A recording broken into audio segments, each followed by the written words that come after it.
What is going on, X Factor Nation? Welcome back to the Daily NBA Show. I am here today with my man Fred. A lot of NBA games on last night, Fred. Great night for you to step in.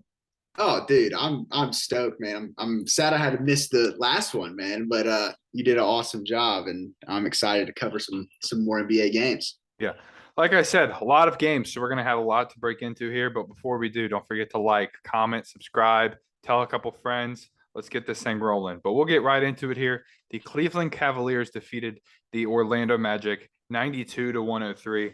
I predicted the Cavs to come out on top. I feel like it wasn't really that hard of a decision. The two big men for the Cavs really stuck out. Evan Mobley had 23 and 3. Jared Allen, 18 points, 16 rebounds. One thing that sticks out with the Cavs really quickly is Isaac Okoro only getting a little under 12 minutes of playing time. It seems Mhm. like they're trying to get away from him a little bit, which might be concerning. But then again, it's like they do have a nice bench. I know there's a lot of questions with it with beginning of season, but they're deciding to roll with Karis LeVert, and I like it a whole lot. And for Orlando side, Fred, I want to ask you what you're big on these rookies. Paulo with another great night, 29 points, 8 rebounds, 4 assists, 2 blocks. I mean, what isn't there to say about Paulo's game right now? He's awesome, man. And my big question for him on the rookie report was the efficiency, and shooting 10 for 19, like that's solid. If he Mm-hmm. can get over 50% every game and 3 for 5 from deep, so he's proving to hit the outside shot. I mean, that kid is just doing things that that a rising star looks like. He already came into the league at what 19, 20 years old with an NBA body. So Yeah. I just expect him to not slow down. It's the team around him that's a little, young. They've got pieces, but just watch this kid, continue to put up numbers because I don't think he's going to slow down at all. Yeah, the team around him, Franz Wagner had 22 points, 5 and 5. Other than that, nothing really stands out. Bol is really starting to get some playing time now, which I think is fun because he's a big name on the internet to get some attention there in Orlando. He's a But little freak, nonetheless, man. yeah, 103-92 there. The Atlanta Hawks came out on top against the Detroit Pistons 118 to 113. This actually was an exciting game. I watched a lot of this one. It came down to the wire. Bogdanovich is really doing all he can in Detroit to really get things going. 33 points, really efficient scoring. Cade Cunningham had a great game, 26, 8, and 6. Um, Nobody else really stands out there. Sadiq Bey was 17, which is okay. When it comes down to it, though, when I made my prediction yesterday, it came down to the Atlanta Hawks guard play. Trae Young really being able to finish the game out on the offensive side, and Dejounte Murray finishing it out on the defensive side at the end of the game, shutting down Cade. Um, a lot of questions with this Detroit team, which is I think is a given. They're young, they're a lot of reps to be had. But I really think if they continue to lose, Bogdanovich is a guy that you could see on the move to a contender because he is balling out right now. I don't know how much of his game you've got to watch yet, Fred, but it is so exciting to watch him play. Yeah, I mean he's obviously elevated in more of a role this year. And my question was, can he go get you one? Is it a guy you can roll out and get a bucket? And he's proven me wrong, and he's looked really good in the few times I've watched him play. And I'm glad that they're letting him take the majority of the shots. He shot the second most behind Cade, who put up 25 shots. But I mean, Bogdanovich, if you're going to want to win a game, you're going to want to have a veteran like that and a guy who's could prove it to score. Have the ball in his hand. So exciting guy to watch this year. I don't think going into the year I would have think that out of all of the great talent we have, we'd be talking about Bogdanovich, but man, might as well. Yeah, yeah. That was a close game, but an even closer game was in New York. The Knicks come out on top 134, 131 against the Hornets. The Knicks did everything they could to give this game away when it got down to it. Knicks typical basketball. PJ Washington had a half size shoe smaller. He would have probably tied this game up and potentially won it for them. Jalen Brunson, 27, 7, and 13. Great numbers there. One thing I will say is I think he's making the game easier for a guy like Julius Randle. Julius Randle's not having to have the ball in his hands every possession to try to go get a bucket. He can play off of Jalen Brunson, and as we see tonight, or last night rather, it was effective. The Knicks really still haven't beaten anybody with high caliber talent. But nonetheless, you'll take what you can get right now. I like what I've seen out of Jalen Brunson up to this point. And then for on the Charlotte side, Gordon Hayward with 21, Mason Plumlee with 8, PJ Washington 17, Dennis Smith Jr. 14 and 11. This Hornets team is actually surprising me. I know we were all pretty low on. Were you high? You were higher on them than me and Troy were actually. Yeah, just because I thought LaMelo would be able to carry the load, but he's not even playing right now, and you're seeing some guys step up. So I'm not really surprised. I mean, I thought Gordon Hayward had a shot to put up some good numbers this year. So Yeah. Yeah, they're a team that I think they could either make a run to sneak into the play-in or just blow up here really, really quickly. Yeah, and they've looked good through 4, man, without their star. Yeah, no, there's not an in between. They're probably. I mean, if I don't see them keeping it up without LaMelo, so I'm excited to watch him get back and do his thing. Yeah. Over in Toronto, the Raptors came out on top 119 to 109. Only thing I will say, because there's a lot I could get into about this Raptors team because I love Scotty Barnes and I love some of the pieces they have. I might be completely wrong about Pascal Siakam. Up to this point, he's not shooting very efficiently, but he's putting up good numbers. 20 points, 5 rebounds, 13 assists for Pascal Siakam. He's had a great I think they've played 4 games up to this point, 4 or 5 games. He's had a great first couple games of this season. My biggest thing is consistency with him, and if he can stay consistent, dude, I'll eat my words when it comes to him. I know you were kind of hard on him too. What have you seen out of Pascal? Dude, he just controls the game really well for them, and I'm watching that game last night. It just never got away from the Raptors. I mean, they just consistently just had a 10-point lead over the Philadelphia 76ers, and Pascal Siakam was going against PJ Tucker, talking his smack and just looking good, man. And like his shot looks really good. Shot 50% from 3 last night. Like he's doing things and controlling the ball and just getting everyone involved with these, pretty good bench unit too. Like I saw him get a lot of run with the bench as well. Like I'm not a big Pascal Siakam fan, but if he plays like that, I mean, a sneaky team to, really make some noise going forward. And I love what Gary Trent Jr. has done. I mean, that dude can absolutely fill it up. Yeah, I like him a lot. So just a really sneaky good team and in that home field or that home court advantage you always have in Toronto. I mean, they are constantly on 10 out there in Toronto. So it's really cool to see that team play. Yeah, for the 76ers side, I'm not going to touch on. We've spent a lot of time this past week on the 76ers. So if you haven't checked out our other videos, check that out. And Embiid and Maxey, 31 points each. Harden with 18, 7 and 9. There's just Doc Rivers. I would be very, very mindful that your job is on the line within the next few weeks. Do you think Tobias Harris could be moved to? He's got a big contract, so I think it'll be hard to try to figure out a way. But if they could, I don't see why they wouldn't. But yeah, so the Raptors coming out on top there. The best team in the league today with the best player in the world came out on top, 110 to 99. The Bucks beating the Brooklyn Nets. Fred, what did you see in this game? Giannis actually started out really slow. I think he was shot like 3 for 10 in the first half and then absolutely took over. I mean, dude had 43, 14, and 5. They're just showing why they're probably the best team in the league. I mean, even without Chris Middleton, I mean, just absolutely freaks. Bobby Portis played an awesome game last night. And on Brooklyn's side, man, I mean, it's KD and Kyrie. I said this in our NBA podcast. It's who's going to step up and be that third guy because it doesn't look like it's going to be Ben Simmons right now. Nope. And you break down their roster. I mean, Evan Sumner was in Royce O'Neal with 9 and 12, and then outside of that, it's Kyrie with 27, KD with 33. And I saw them get absolutely bullied on the glass as well. I mean, they just a team. I mean, obviously KD not really known for his rebound prowess, and I mean.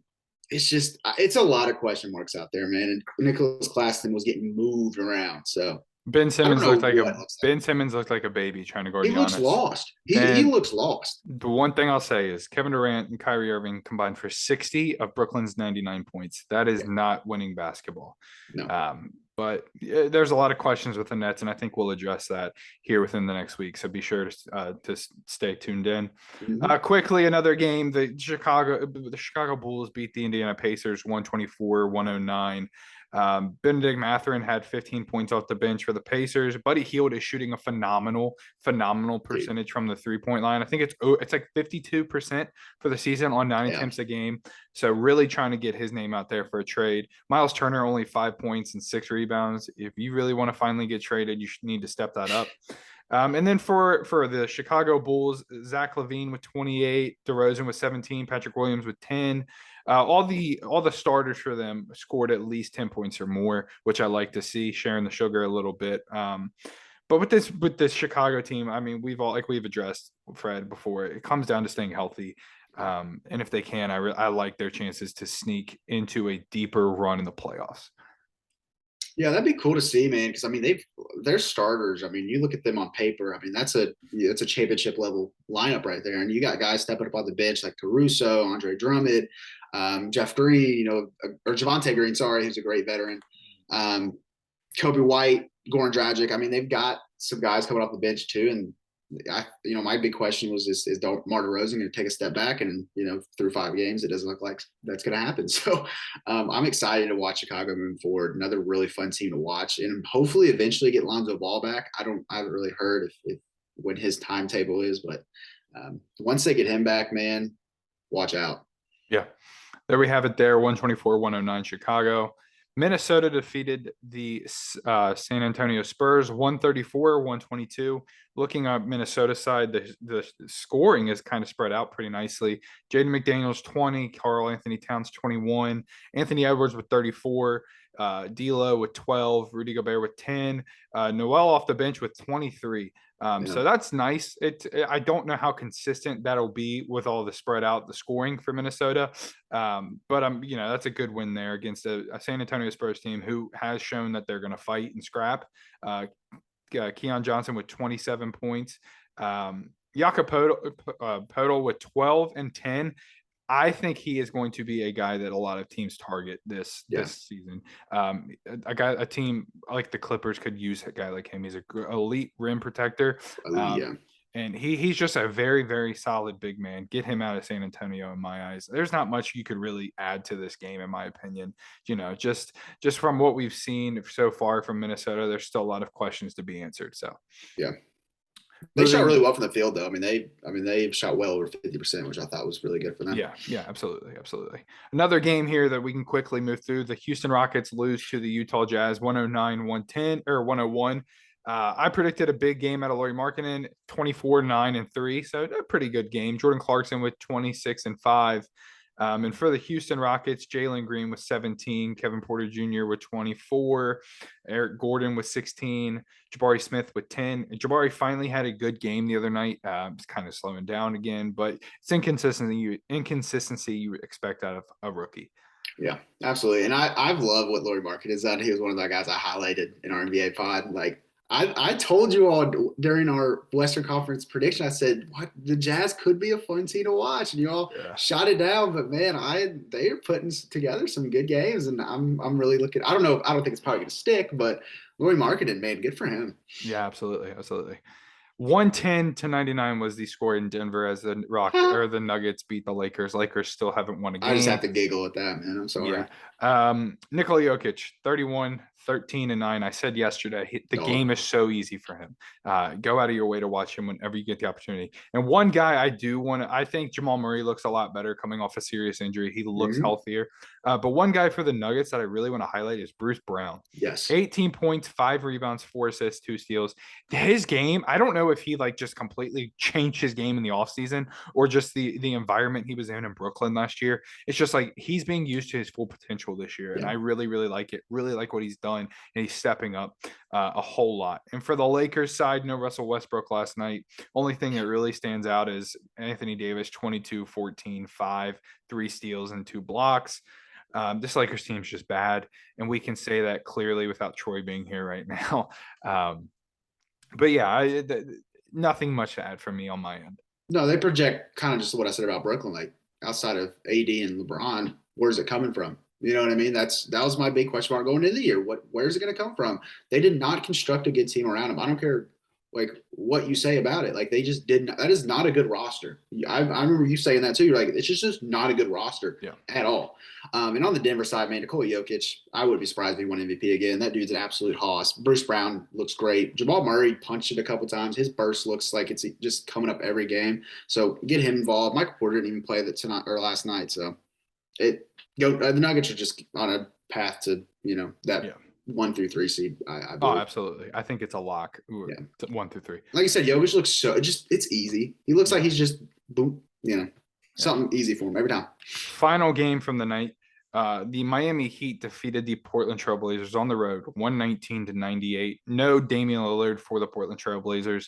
And if you look at the scoring for the Rock or for the Heat, rather, it was 16, 17, 18, 14, and 17, all from the starting lineup. And Max Strus coming off the bench with 16. This is what, if you can get this consistently out of the Heat, they're very, very scary. Yeah. I just think it's a matter of the question is if, and that's a big, big if in my eyes. And then for the Portland, nothing really stands out. Or Damian Lillard did play last night. Yeah, he got hurt. Yeah. Yeah, And then yeah. he's not playing going forward. Yeah, he only 26 minutes rather. My apologies there. Josh Hart with 10 points. Jeremy Grant with 11. Anthony Simons with 14. Just an off night for the Blazers in my eyes. Nothing to really freak out about. But this Blazers team is a league pass team to watch in my eyes. They're very fun, very exciting, especially when Damian Lillard's playing like this. Now, if he can, sit for a little bit and get back to stay healthy, absolutely. So yeah, that's all the games from last night. A great, great night for the NBA. And if we look forward to tonight, Fred, there's 4 games on. Get an opportunity to really sit down and watch a lot of basketball and really in-depth basketball, rather. 4 games. First game on NBA TV, the Dallas Mavericks take on the Brooklyn Nets. Fred, who do you have coming out on top? I got Dallas, man. I can't put any stock into Brooklyn right now. And Dallas looks awesome, man. I know that the record's 1-2, but I mean, Luke and Christian Wood right now. I mean, I told Troy yesterday, I was like, can I switch my 6th man of the year pick to Christian Wood, please? Yeah. So I'm looking forward to watching them play. Not really, like I said, I don't have any faith in Brooklyn right now.